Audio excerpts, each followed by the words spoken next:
3 de la mañana, seguimos con 9 grados y 7 décimas en Pasos Perdidos para hablar de un tema que ya lo venimos tocando desde ayer y que tiene que ver los negociados con el acarreo, la crisis en la recolección de basura que está pasando en la ciudad de Buenos Aires. Por eso estamos en comunicación con Juan Manuel Valdés, él es legislador porteño de Unión por la Patria. ¿Qué tal, Juan Manuel? Fernando Amato, Manu Pol, Lorena Álvarez te saludan. ¿Qué tal? ¿Cómo andan los tres? Un gusto Bien. grande hablar con ustedes.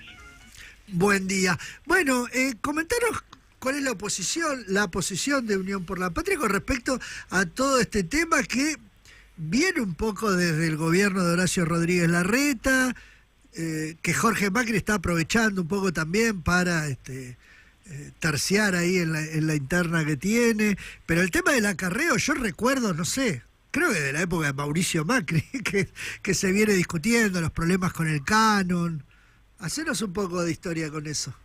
Bueno, sí, es un tema que tiene muchos años ya sin resolverse, ¿no? De conflicto y podríamos decir, de polémica. Sí. La situación es que en el año 91, miren hasta dónde me dijeron un poco de historia, estoy cumpliendo la consigna. Es que bueno, es así. Se privatizó el servicio de acarreo en dos empresas, se llamaban BRD y Dakota. Estas dos empresas tuvieron 10 años de contrato hasta el año 2001. Sí. Y en el año 2001 empezaron, con motivo de la crisis que todos recordamos en Argentina, las prórrogas. Sí. Prórrogas de contrato que o sea, el contrato no se volvía a licitar, digamos, no volvían a competir y a presentar una propuesta económica superadora, sino que se prorrogaba un contrato que se había construido en la convertibilidad con otra Argentina. Y ese contrato les permitió a ellos sostener una estructura de costos mínima, en las cuales estaba que durante todo el gobierno de Mauricio Macri y de Rodríguez Larreta, estamos hablando de 16 años consecutivos, ellos tenían que pagar un canon de 55.000 pesos Sí. por mes, por empresa.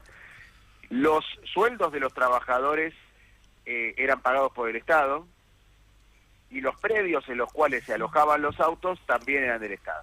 Sí. Y bueno, el canon de 55.000 pesos en algún momento implicaba algo de dinero. Sabemos la inflación, Sí. cómo fue modificando el valor de la moneda. Sí, hoy es la nada misma. Se congeló en 2013 en esa cifra de 55.000 pesos. Sí. Y cuando llegamos al 2022, que fue el año en el cual logramos poner esto en evidencia y dar de baja ese contrato, en un solo día ambas empresas podían pagar todos los costos operativos con un solo día de trabajo. Sí.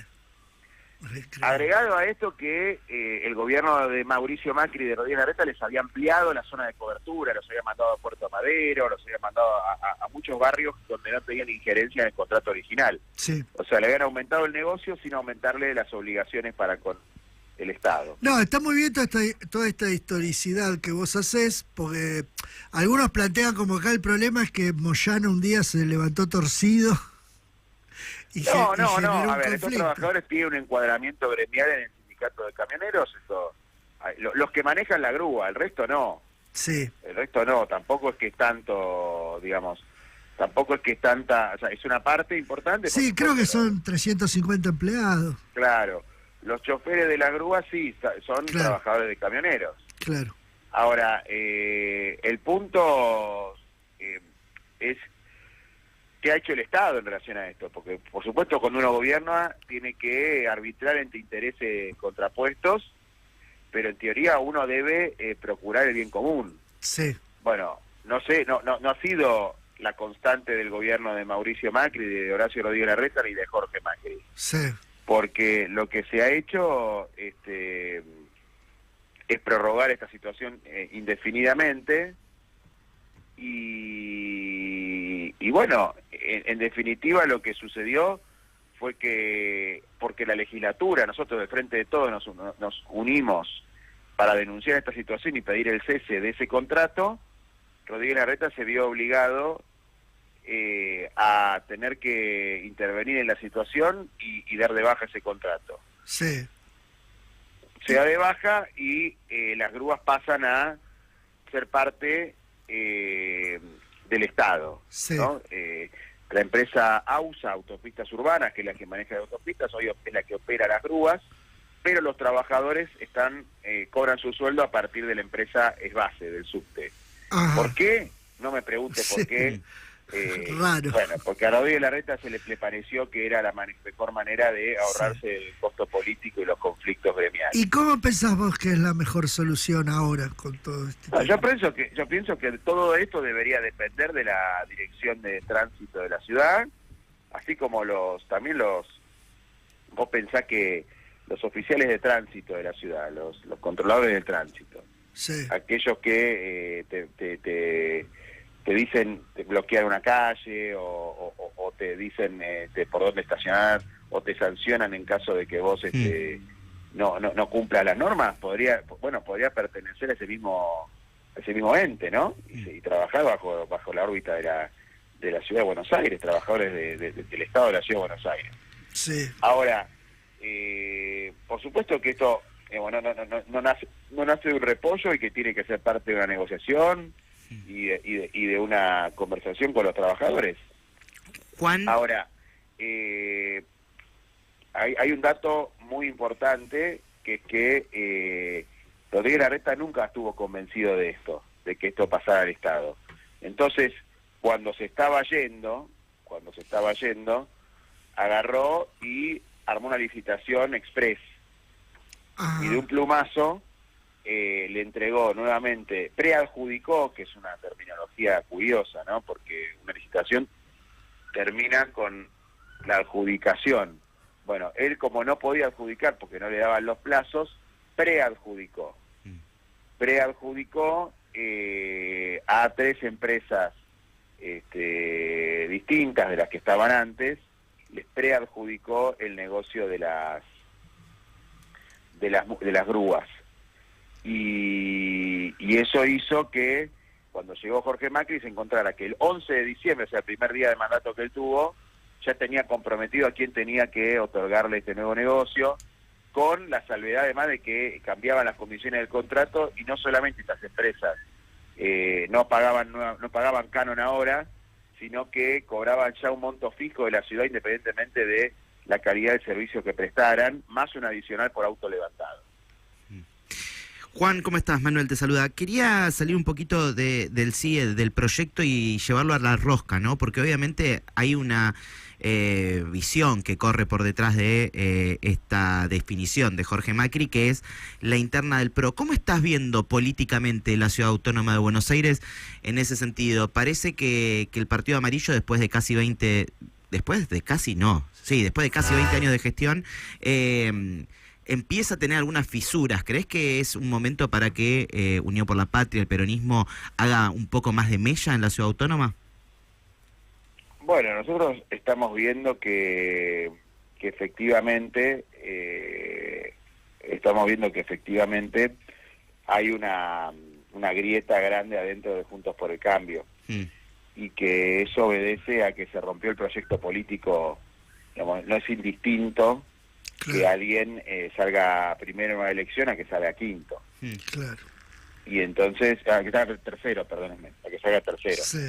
Y Rodríguez Larreta salió quinto, pero digamos, que salga tercero, como salió Juntos por el Cambio, les pone una gran crisis interna. Sí. Eso se verifica en la legislatura porque hoy la primera minoría, o sea, el bloque más grande en la legislatura es del peronismo. Claro. Somos nosotros, 18 integrantes. Porque aparte no existen los interbloques, ¿no? En la Ciudad Autónoma, en la No existen legislatura. los interbloques, pero no existen en términos formales, pero sí en términos declamativos. Uh-huh. Y en su momento, el oficialismo, digamos, el PRO con sus aliados, se mencionaban a sí mismos como interbloque y llegaban a 32, 33. Cuando yo llegué a la legislatura en el año 2019 eran 42. Sí, era una mayoría, casi 2/3. Bueno, hoy son 12. Y en ese sentido, ¿hay posibilidades de que Unión por la Patria empiece a construir, a tejer vínculos con los sectores del radicalismo más cercanos a Martín Lustó, por ejemplo, que fue la cara visible en competencia a Jorge Macri en las últimas elecciones? Nosotros primero queremos mostrar una fuerza política que está en actitud y en aptitud de ampliar su campo de alianzas. Mm. Esto implica un trabajo hacia adentro de construcción de una propuesta superadora, de juntarnos y de reunir el mejor equipo de no solo de profesionales y de técnicos para abordar una ciudad de Buenos Aires que está cada día más deteriorada, sino también un trabajo de modernización de nuestras propuestas y de nuestra lectura de la sociedad. Hoy no estamos en un contexto, desde que surgió el PRO en la Ciudad de Buenos Aires, era un contexto claramente polarizado, binario, ¿no? Donde por un lado estaba el kirchnerismo y por otro el antikirchnerismo, ¿no? Y Macri se volvió de alguna manera el jefe del antikirchnerismo. Sí. Tal vez su debilidad fue no haber construido un proyecto que no se definiera por la negativa, por Claro. no ser el kirchnerismo. Sí. Y en ese sentido, hoy creo que la discusión es otra. Ujú. Creo que el fenómeno, la irrupción de un sector ultra que gobierna, como es el de Javier Milei, y cómo eso arrastra a Jorge Macri a ser su mejor alumno, digo su mejor alumno porque quiere competir con quien es más cruel con los más pobres, ¿no? Con la gente de calle, con los trabajadores digamos los recuperadores de los residuos, con quitarle comida a los comedores, castigando a quienes le dan un plato de comida caliente a los que están muriéndose de frío en la calle.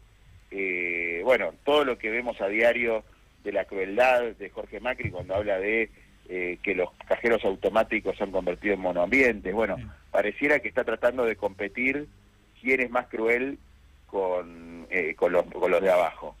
Y eso yo creo que naturalmente sensibiliza a un montón de gente que no estaba necesariamente de acuerdo con nuestra propuesta anterior, con nuestra propuesta original, porque el contexto donde se ordenaba la política era otro, pero hoy creo que hay otros valores en juego. Está en juego el valor de la movilidad social ascendente, o llámenlo justicia social. Sí. Está en cuestión si vamos a seguir siendo la ciudad faro de Latinoamérica en materia de acceso al conocimiento con el financiamiento de las universidades nacionales.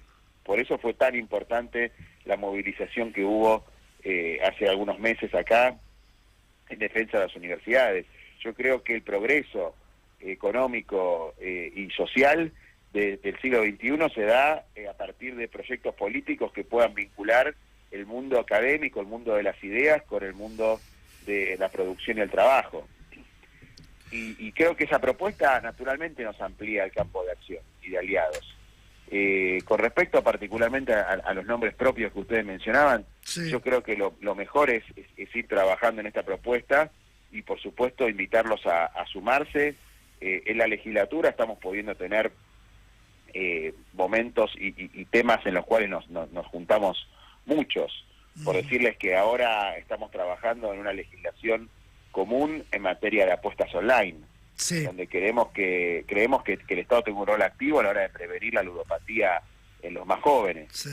También estamos trabajando en una misma propuesta para una situación de injusticia en materia de género que atraviesan mucho las mujeres, que es los deudores alimentarios. Sí. Yo Igual, particularmente presenté un proyecto para que sí. los deudores alimentarios no puedan asistir a espectáculos tanto deportivos Está muy bien. como culturales en la Ciudad de Buenos Aires, Está muy y eso bien. se está trabajando con los legisladores también del radicalismo, Sí. que tienen proyectos en el mismo sentido. Sí. Quiero Vos decirles, sabés hay que igual... hay muchos vasos comunicantes y temas con los cuales estamos trabajando de cara a la sociedad, no de Sí. cara al reparto de cargos entre dirigentes, porque sabemos que eso hoy, Sí. además de que hoy está cuestionado por la sociedad, porque el término de la casta refiere a cuando vos te juntás todo el tiempo entre los que pensás parecido y no le resolvés un solo problema a la gente, ¿no? Tenemos Sí. que pensar cuál es la agenda necesaria para salir de la crisis social y económica más importante de la que tengan memoria varias generaciones, que es Sí. la que lo está llevando Javier Milei. Vos sabés que igual justo estos días con Manu Pol estuvimos haciendo un poco de revisionismo histórico y no te envidiamos para nada el lugar, ¿no? Porque el rol del peronismo en la ciudad de Buenos Aires siempre recordábamos, salvo Herman González en el 93 y Héctor Cámpora. 2 elecciones en 50 años parece mucho. Es un lugar, Sí, es aparte un lugar Herman difícil González la fue ciudad de Buenos Aires. legislativa, donde se dividió la oposición. Algunos compañeros y compañeras dicen tenemos que recuperar la ciudad. Bueno, Sí. yo tengo la mala noticia de que hay que ganarla por primera vez. Claro, no hay nada para recuperar, hay que ganarla. Claro, hay que ganar la ciudad. Sí, Nosotros nunca, el es un peronismo desafío. nunca ganó la ciudad como Sí. fuerza predominante de un espacio. Ha habido Sí. espacios peronistas Sí, que en alianza con otros, sí, pero en un lugar secundario, ¿viste? En una época se hablaba de, no, bueno, hay que construir la pata peronista. No, sí, no. claro, Nosotros somos el peronismo de la Ciudad de Buenos Aires, sí. con lo bueno y lo malo sin beneficio de inventario. Claro, justo recordábamos Eso significa. con Manu que, bueno, cuando ganó Herman fue legislativa. Y cuando ganó Cámpora para presidente, 2 meses después, De la Rúa le ganó a Sánchez Orondo. O sea que el peronismo ahí también volvió a perder. Así que está Claro, está en bien un lo que momento en decís vos. El peronismo a nivel nacional No. sacó por encima del 60% de los Arrasó, votos, arrasó, ¿no? sí. Y a pesar de eso, la Sí. ciudad se perdió. Entonces, lo que hay que plantearle a muchos compañeros y compañeras no es que no se quiera ganar, sino que, bueno, hay distritos que son más complejos que otros. Bueno, pero bueno, Entonces, siempre es tenemos bueno que el tener una desafío. apertura y una paciencia Sí. mayor. Siempre es bueno el desafío, digamos, de Por poder supuesto, lograr. yo creo que el gran desafío político de mi generación, y te diría de mi vida, Sí. está en construir una alternativa que gane la Ciudad de Buenos Aires. Sí. Y en eso estamos abocados, muchos compañeros y compañeras, estamos abocados con Leandro Santoro, con Matías Lamen, con Claudia Neira, con Graciana Peñafort, con Juan Sí. Manuel Olmos, con Juan Cabandier, con Cecilia Segura. Son Bueno, muchos y ahora compañeros. se sumó Augusto Costa. Bueno, Augusto es parte obviamente de este espacio. Nada que que da- ver ahí como la gente de Kicillof se mete en la ciudad. Bueno, Augusto siempre trabajó en la Ciudad de Buenos Aires, no es algo novedoso y es una persona muy valiosa, le tengo un gran respeto. Pero me parece que independientemente de los nombres propios, Sí, lo importante es que podamos mostrar esto, construir esto que te decía, aptitud y actitud para ampliarnos y para ser la opción que defienda la democracia, la educación, la sensatez, una propuesta racional frente a la locura a la que nos llevan Jorge Macri y Javier Milei. Juan Manuel Valdés, legislador porteño de Unión por la Patria, te agradecemos muchísimo este contacto con Pasos Perdidos. Bueno, muchas gracias a ustedes. Abrazo grande. Un gran saludo.